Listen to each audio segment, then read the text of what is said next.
You've got it easy hanging there. You've seen a lot of films around here. I wish you were here to help me write this.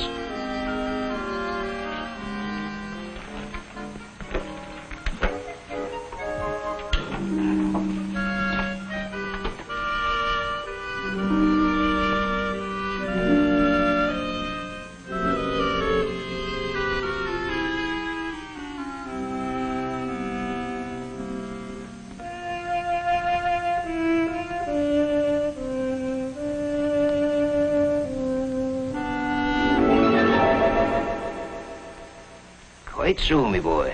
Quite so. What? Who are you? Film magic, me boy. From my place in the frame there, I've seen many an interesting film. Many have warmed my heart as an educator. But some... I know.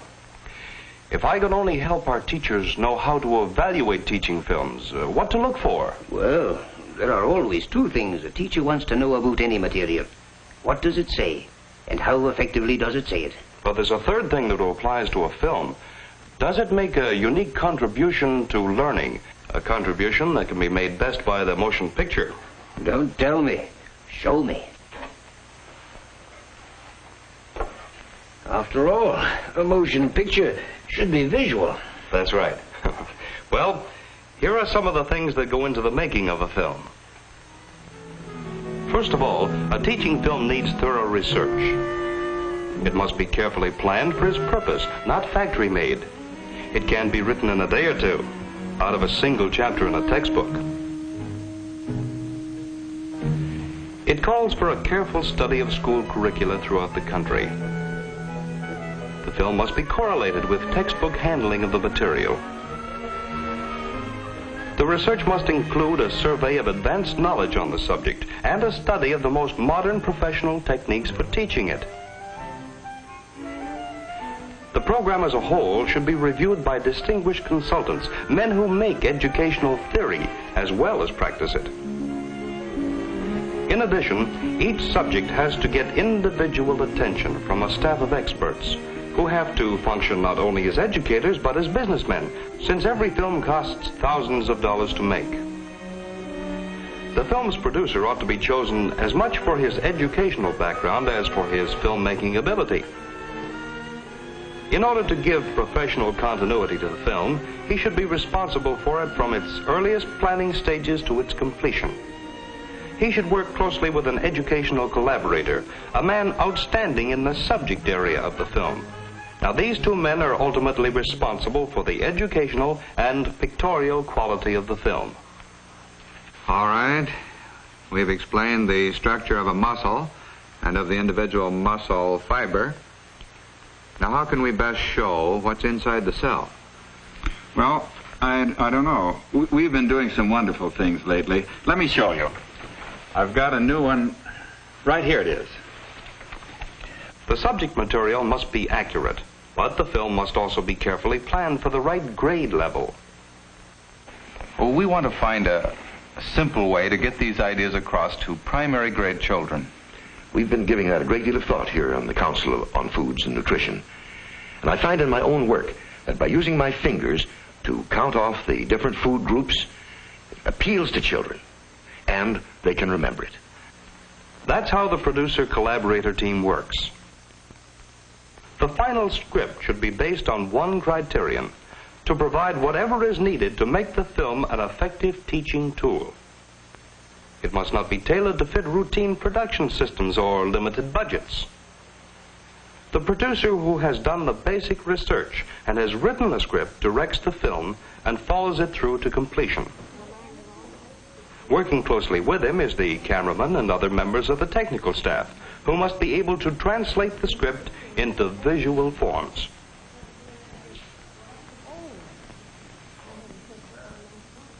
Studio facilities are important for some films which need dialogue scenes, and especially for those which call for recreating historical scenes. Okay, here we go, everybody. Quiet, please. All right, roll 'em, Frank.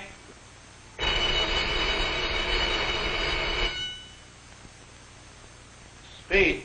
P10, take 2, track 110. Action.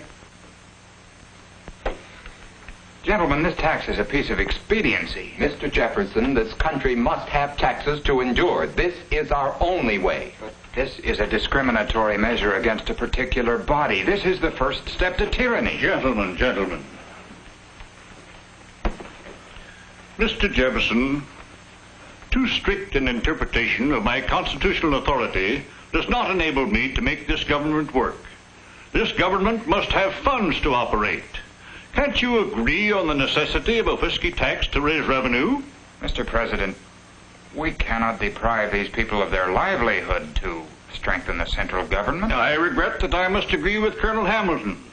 This refusal by Western farmers to pay the tax is a challenge to our new government. Officer. Cut. Experimental equipment used by great scientists of the past can be reconstructed in the studio to give students a fuller understanding of the work they accomplished. Thus, the film can recreate the past and make it come alive, providing a fuller understanding of the character and motivations of people whose names live today.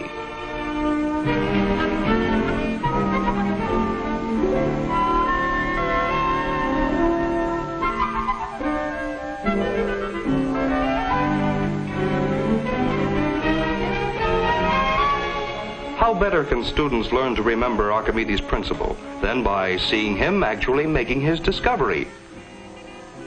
How better can they understand Galileo's experiments from the Tower of Pisa? The great men of the past live on the educational screen, and their accomplishments become easier to understand when one knows how they thought and felt about them. The film studio can call on the whole world of make-believe to aid the learning process. But the studio must not be a limiting factor. The producer must be free to go outside the studio to take his camera crew wherever the educational value of the film requires. For instance, to the American Medical Association for experiments on tobacco smoking. To Chattanooga, Tennessee to photograph how nylon is made.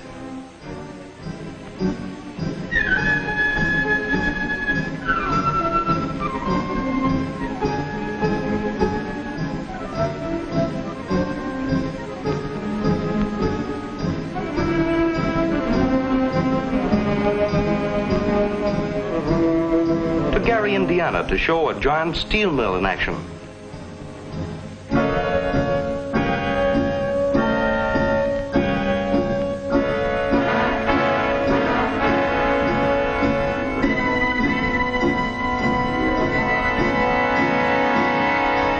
To actual on-the-spot locations where real things are happening, where history is being made.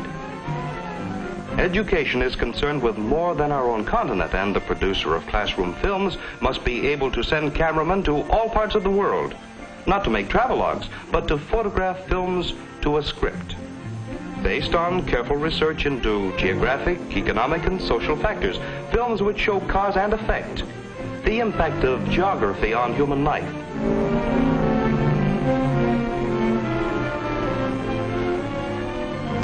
Look how each of these films carefully shows the family situation.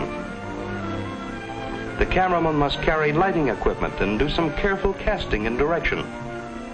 Scenes like these have to be planned in advance. The classroom requires different material from travelogues which emphasize pretty or unusual scenes at the expense of realistic understanding.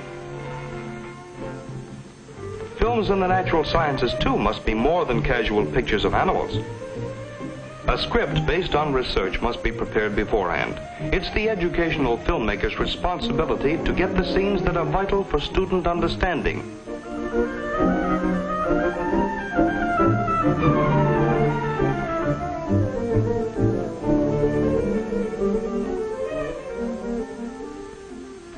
Scenes like these can't be picked up accidentally or taken from previously photographed stock scenes. A producer should feel free to use costly techniques like animated drawings if the educational value of his film requires it. Good animation, which really moves, requires hundreds of drawings. Each sequence of drawings must be carefully checked by the producer, the collaborator, and other experts for accuracy. An animation stand costs a great deal of money, but to get proper quality, you can't substitute pictures of ordinary drawings made in a regular camera. Even where an animation stand is used, the value of the film depends on the quality of the artwork.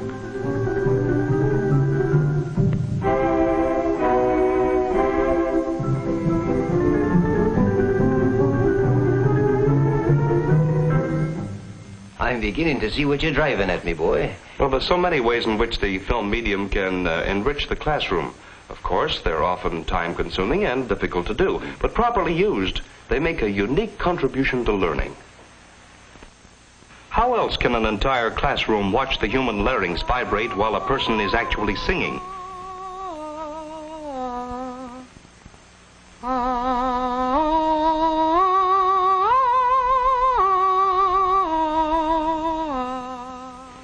How else is it possible to see from inside the head the action of the human eardrum vibrating to sound?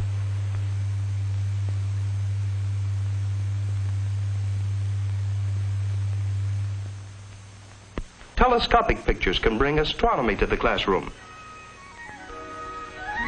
X-ray motion picture photography, made with a special lens, shows the actual movement of the bones and their joints. Stop motion photography can be used to emphasize points in time.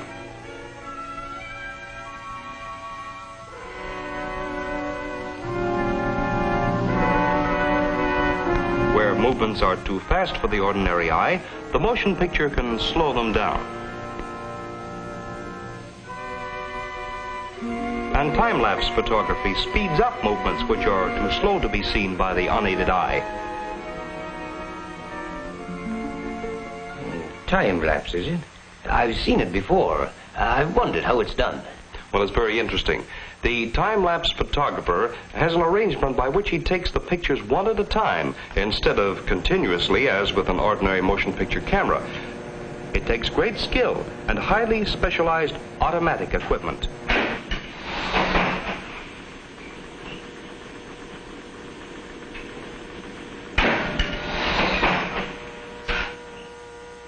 Suppose he takes one picture an hour. When this is shown on the screen at the usual rate of 24 pictures a second, we see in 1 second the action which took 24 hours to photograph. Seems easy enough to understand, once it's explained. Yes, but very difficult to do. Now, after all this material has been photographed, there are other aspects to filmmaking which bear on teaching effectiveness. One of these is the way the material is edited, so that the film goes smoothly from point to point. The producer closely supervises the editing, since he knows the material best. Editing calls for a high degree of manual skill as well as an understanding of the subject. The sound department adds natural sound effects and music to the film.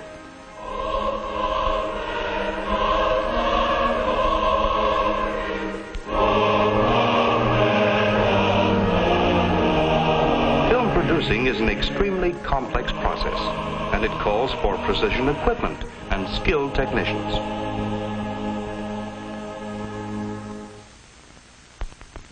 in the frame there.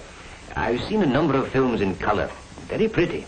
Color is pretty, but sometimes expensive for the teaching value you might get from it. Suppose someone were photographing us, for instance. In color? Yes.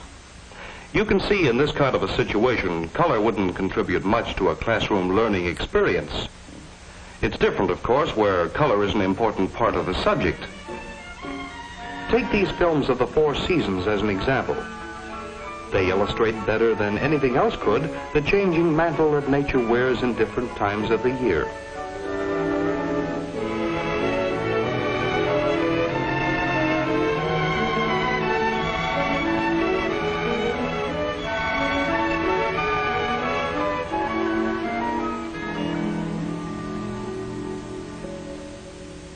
Art films, of course, often depend on color.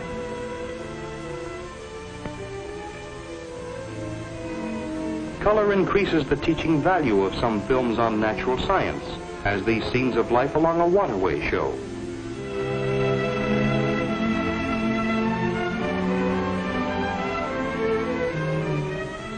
Or this unusual scene of a monarch butterfly. Color is just another of the many techniques available to the filmmaker, like animation, microscopic photography, telescopic photography, stop motion, slow motion, X-ray photography, and many others that I haven't mentioned. These techniques shouldn't clutter up a film. They should be used only when they make a film a better educational tool. The particular techniques used depend on the subject. No one method will do for all films. Aye, it's learning we're after. The classroom films will be judged finally by the teachers in the classroom on their ability to increase the learning process. That's the point. Pretty scenes and pleasing music aren't enough. That's what I want to get into my memo. As an educator, this has been most interesting.